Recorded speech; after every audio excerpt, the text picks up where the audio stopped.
Oke, ketemu lagi dengan saya Multi Channel Seram Banten ya. Kali ini saya akan memperbaiki ya. Bukan memperbaiki dong ya. Sama saja ya memperbaiki. Saya akan memasang kompresor yang kemarin saya perbaiki, maksudnya gitu. Kompresornya ini awalnya dengung saja ya, tidak hidup. Hanya mendengung, suara mendengung tetapi tidak hidup. Nah, kemarin saya sudah memperbaikinya dan untuk konten perbaikannya sudah ada di video sebelumnya. Sekarang saya akan memasangnya di freezer box ini ya, freezer box.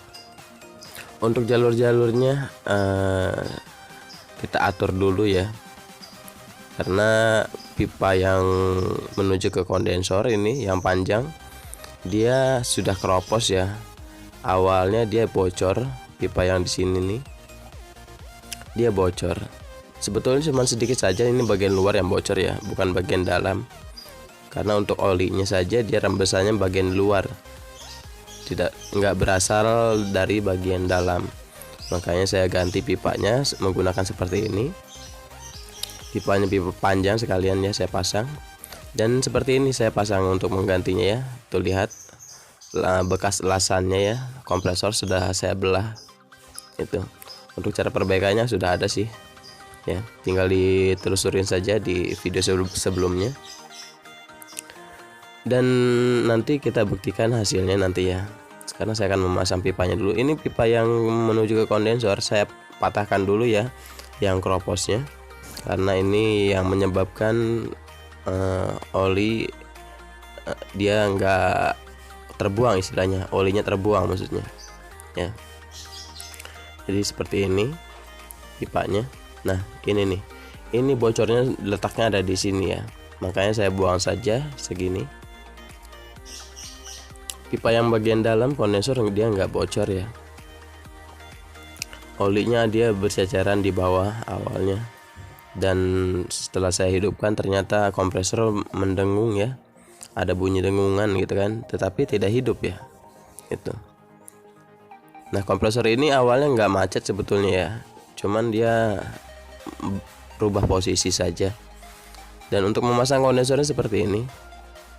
Pengelasannya seperti biasa, saya menggunakan las perak ya. Sebetulnya pakai las kuningan itu lebih bagus, tetapi saya biasa menggunakan las perak, tetapi saya mencampurnya dengan borak itu.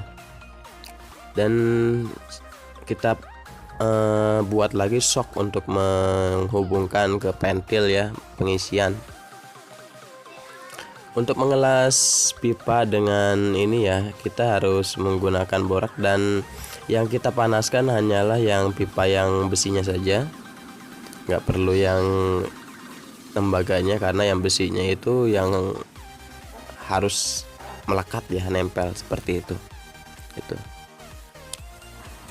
Sekarang kita pasang bagian pipa yang menuju ke pipa hisapnya ya, untuk pemasangan pentil seperti itu. Dan dilanjut lagi kita memasang kelistrikannya untuk mengetes ya, flashing sekaligus flashing dan ya flashing keseluruhan ya, sekaligus ngetes tekanannya saja, apakah tekanannya kuat ya. Oke, kita hidupkan dan kita tes.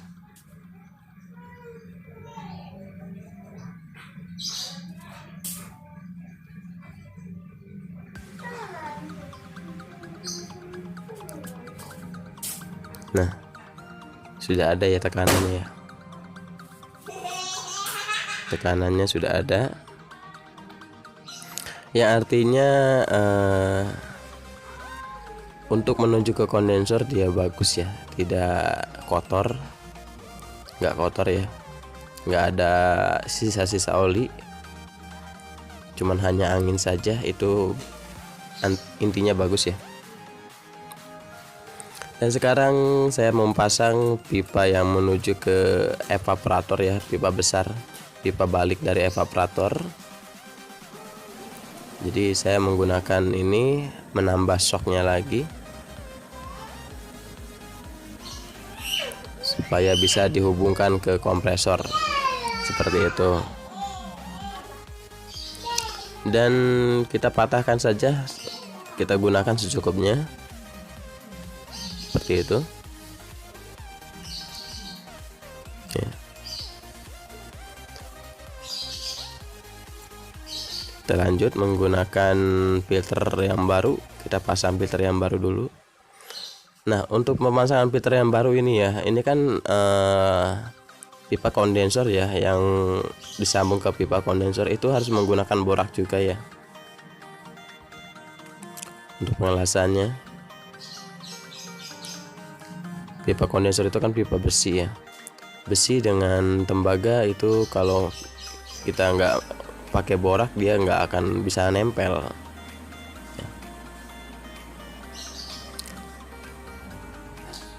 Karena saya di sini menggunakan las perak, pakan las perak.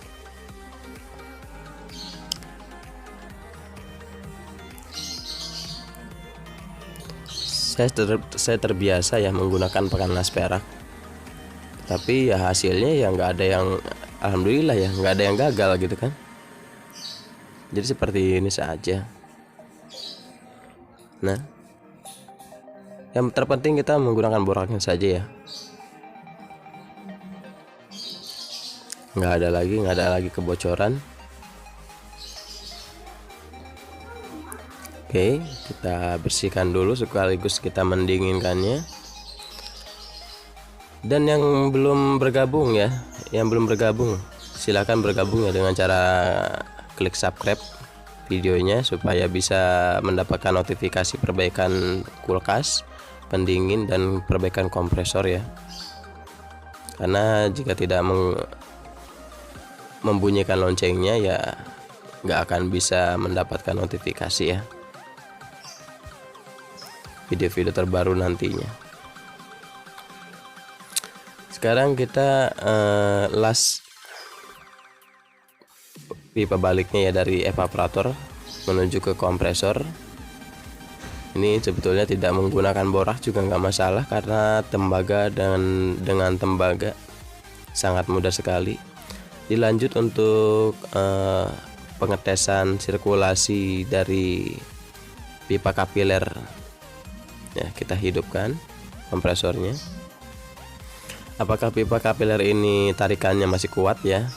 Jadi untuk toe zone-nya ya, nah toe zone-nya lancar ya, masuk dia lancar, artinya sirkulasi dari kapiler, pipa kapiler tidak ada kebuntuan ya kalau seperti ini. Kita lanjut lagi flashing bagian kondensor, dan di sini aman ya, nggak ada yang sisa-sisa oli, nggak ada, hanya angin saja. Oke, kita lanjut lagi untuk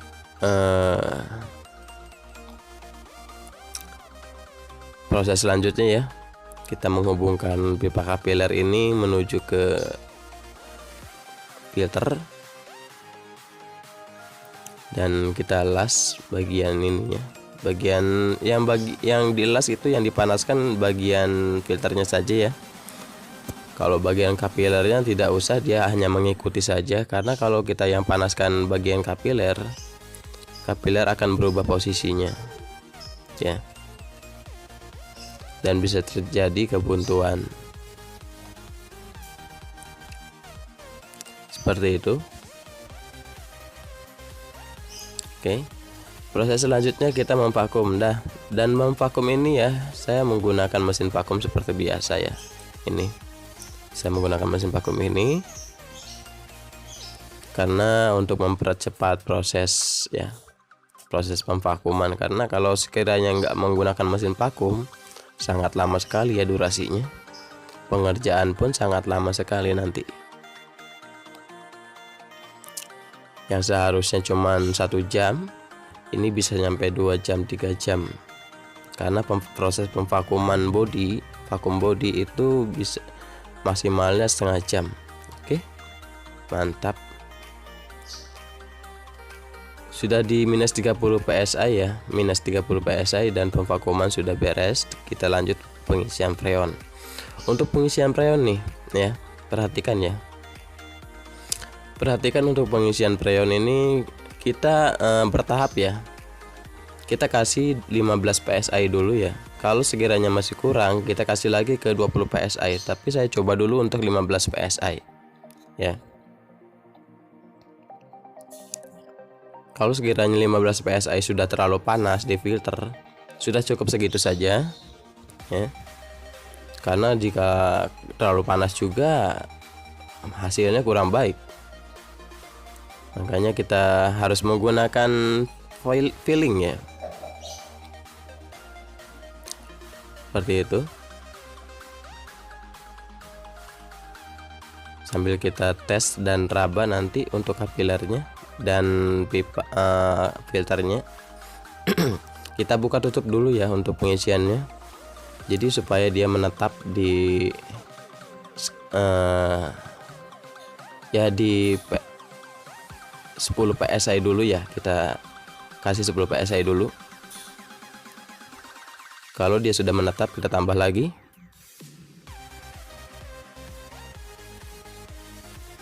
Seperti itu. Dan kita buka lagi ya. Sampai dia menetap ya. Tidak sampai turun lagi. Nah, di sini sudah sedikit terasa hangat. Filter, kondensor yang menuju kondensor sudah pasti panas ya. Oke. Sudah menetap ya di 15, 18 PSI sudah menetap. Seperti itu. Kita biarkan dulu supaya tidak turun. Karena untuk jalurnya ini, untuk freezer box ini ya, jalurnya sangat panjang sekali ya. Jadi untuk pengisiannya juga agak sedikit banyak. Makanya kita harus menunggu sebentar supaya freon dia sudah menyeluruh ya. Supaya freonnya dia menyeluruh. Jadi tidak ada kosong. Jadi untuk pengisian freezer box ini buka tutup saja sampai di angka yang menetap. Kalau sekiranya di 15 PSI sudah menetap dan filter kurang panas, kita tambah lagi sampai 20 PSI. Sebetulnya standar untuk freezer box ini 20 PSI ya. Ini saya sudah isi di 20 PSI. Tuh lihat. Dia sudah menetap di 20 PSI. Karena saya kasih di 18 PSI dia kurang hangat ya bagian filternya. Giliran saya kasih 20 PSI dia sudah hangat ya. Sedikit panas bagian filter. Oke. Sudah panas ya.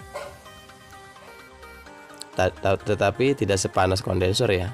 Itu artinya sirkulasinya sudah lancar. Sekarang kita melanjutkan untuk pemotongan pentil ya. Pemotongan pentil seperti ini. Oke, mungkin sampai di sini saja ya. Tinggal kita melanjutkan pemotongan pentil. Silakan saja diperhatikan. Dan semoga video ini bermanfaat buat para penonton ya. Untuk yang mau belajar dan kita juga sama-sama belajar. Tetapi ya mudah-mudahan video ini bermanfaat dan sedikit menambah pengalaman buat para penonton di sini. Dan salam dari saya, Multi Channel Seram Banten ya. Wassalamualaikum warahmatullahi wabarakatuh. Terima kasih.